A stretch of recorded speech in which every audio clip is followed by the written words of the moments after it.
Futures trading involves a substantial risk of loss and may not be suitable for all investors. Therefore, carefully consider whether such trading is suitable for you in light of your financial condition. Good morning. It's Wednesday, January 21st. I'm Phil Streible, Chief Market Strategist at Blue Line Futures. So a bit of red on the screen in the U.S. equity markets and some green on the screen here when it comes to the precious metals. So you got gold extending its rally here as the crisis in Greenland, the meltdown in Japanese government debt really supported some of the safe haven buying. The U.S. has threatened tariffs on 8 European nations that oppose Trump's plan to take over Greenland. So it raises some of the chances for some renewed trade war. Now, gold is positioned more supportive as central banks. The National Bank of Poland approved some plans for purchases of 150 tons, and Bolivia's central bank is reserving purchases for its foreign reserves. I also saw Pakistan.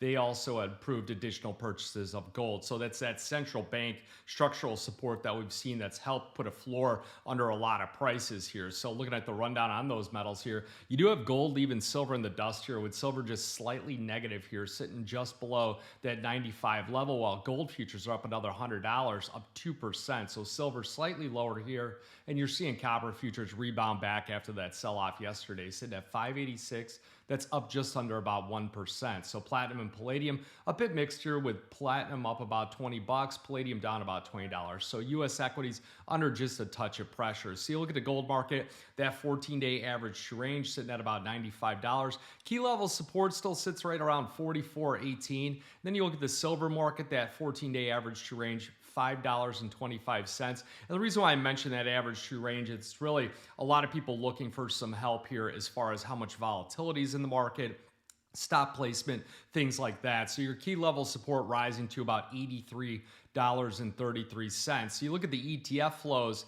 and you're seeing some selling in gold, silver, platinum, palladium. I suspect that the gold, just a bit of profit taken. I suspect on the silver market, we've seen quite a bit of selling in the ETFs, is that rotation into the gold market. So the daily change here on the gold, down about 0.1%, year to date rising about 0.8%. So those exchange traded funds, they cut about 120,000 troy ounces of gold. And then you look at gold up about 10% this year, rising about 2% in that previous trading session. So you look at silver, daily percentage change down about 0.3%. Year to date, those total ETFs declining about 2.3%. So the ETFs, they did cut about 2.76 million troy ounces of silver in the previous holdings here. And then the gold silver ratio, like I said, some rotation taking place, because we're seeing where it was 49-1 yesterday, jumping up to 51-1 today. So quite a jump after reaching that 49-1, reflecting that rotation out of silver and into gold. And what a lot of people are telling me is that they're going to trade in some of their silver, and what a lot of these dealers are doing, they are offering them gold at that 50-1. Otherwise, they would get a haircut on what they're selling here out there because of that bid offer on those premiums. So you look at the broader macro markets here. The two markets that really got smashed yesterday were the U.S. stocks and then also the Japanese bonds. They were a bit steadier here, with traders awaiting this potential major catalyst. You do have Trump, so I'll be queuing in on this.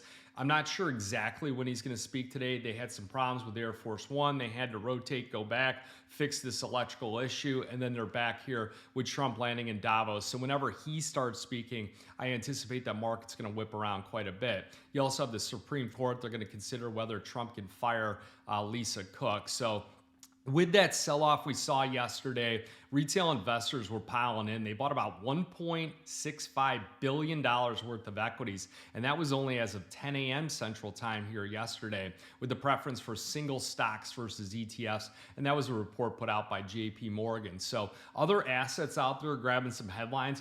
That February natural gas up about 18%. That's up 73 cents and at $4.64. You look at the March contract up 22 cents. You look at the April up about 18 cents. So all pushing a bit higher, but the squeeze is on in that February natural gas, with rising with those weather forecasts really calling for a deep freeze to grip much of the country during the week ahead. I looked at that Chicago. I got to send my dad back from Florida, and it's 40 degrees down here in the morning, heats up to about 65 in the afternoon, and they complain that it's too cold here with that 40 degrees. Wait till they go back to the frozen tundra of Chicago this weekend. So also you got the EIA. They increased their forecast for global oil demand growth in 2026 for the third consecutive month, trimming some of that projected supply glut. And that's why you got crude oil futures hovering around $60. Little bit of geopolitical risk here, but things are working in the back room here when it comes to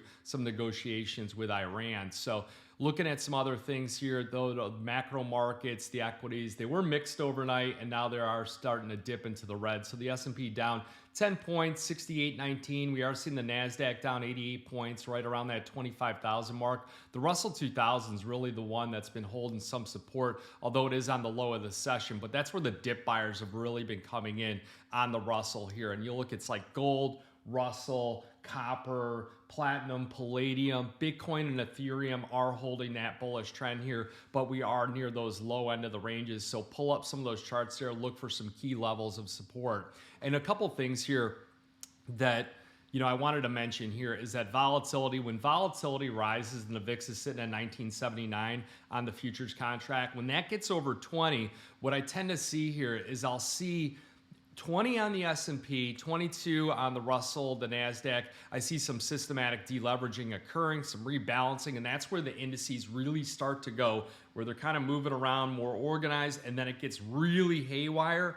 You'll see that the VIX, that's when it's breaching some of those key levels here. So those are levels that I always have on my charts as far as a horizontal line when I'm looking at those volatility things. The other thing is that I do have a lot of calls here about tops and bottoms, and right now it's tops on silver because of the fact that prices are so high. A lot of people are thinking that they caught it on the way up. They could potentially catch it on the way down. So when it comes to picking tops and bottoms here, it really comes down to risk to reward along with the strategy implemented. So my recommendation is really to look and think to yourself here, this market has been bullish trade for so long here. It's been pushing up. There's not really anything out there other than high prices for the prices to correct down. So if you're going to try and pick a top, you should have a strategy that is defined risk, either utilizing a stop loss over a key level of resistance, risking a defined amount on the particular trade as far as percentage of account, and then also looking at potential things like a put spread, calculated risk, or an outright put, things like that. You really don't want to leave yourself naked and open when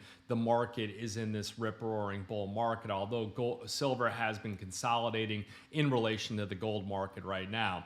So looking at some other things here, you do have that earnings here. They have been coming out, and out of the 42 of the S&P 500 companies that have reported so far, you got 88% have beaten those analyst forecasts, only 10% have missed.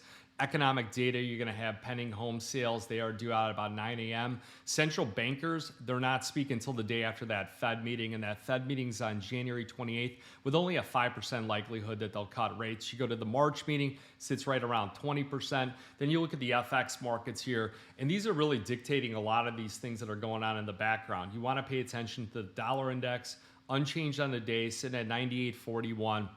After that big sell-off yesterday. So you look at some key levels. Is it breaking back out? Is it going to push back up and make new recent contract highs? Then you want to look at the euro currency, 117.43. You want to pay attention to those 10-year treasury yields sitting up at 4.29%. They broke out of this tight range between 4.22 down to about 4.11. And then you go to the VIX futures sitting at 1935. Bitcoin futures, so that broke down pretty good yesterday, sitting at $88,815. It is above a key level of support, which is right around that 87,600. You'll get the S&P 500. Well, with the sell-off, the gamma exposure flips to negative. And then you go over to Europe and Asia. You see those European shares, they did edge lower, extending the week selling on those renewed trade war tensions. And then you get Asian stocks. Well, they fell here because of the geopolitical uncertainty, with the MSCI Asia Pacific Index falling about 0.8%. So that was the most that we've seen here in a week. Now, if you guys got any questions, futures option trading, give us a call or send us an email at info@bluelionfutures.com. Remember, futures and option trading, it does involve risk of loss, may not be suitable to all investors. Good luck, good trading. Futures trading involves a substantial risk of loss and may not be suitable for all investors. Therefore, carefully consider whether such trading is suitable for you in light of your financial condition.